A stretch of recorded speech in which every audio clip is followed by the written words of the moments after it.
The book of Job, chapter 2. Again, there was a day when the sons of God came to present themselves before the Lord, and Satan came also among them to present himself before the Lord. And the Lord said to Satan, "From where do you come?"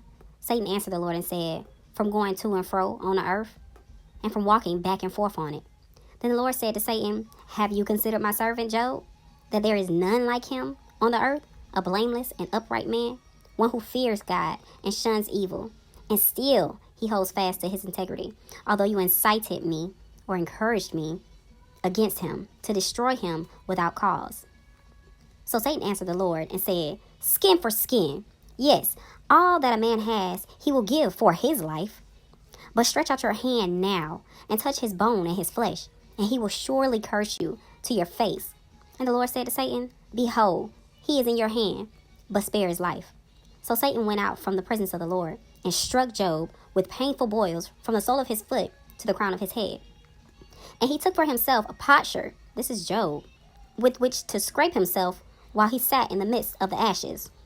Then his wife said to him, "Do you still hold fast to your integrity? Curse God and die." But he said to her, "You speak as one of the foolish women speaks.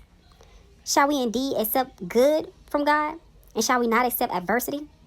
In all this, Job did not sin with his lips.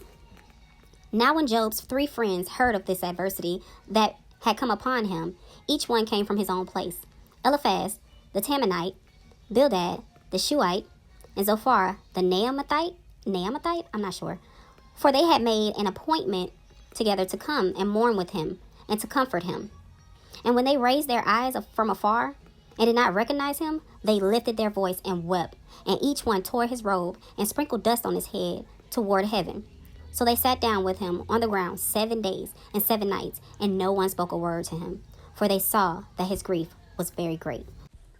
So what I got from this in total is that people on the outside can never understand your inside and why you do what you do and how you choose to do it. But God knows the heart of man, and he'll never put more on you than you can bear.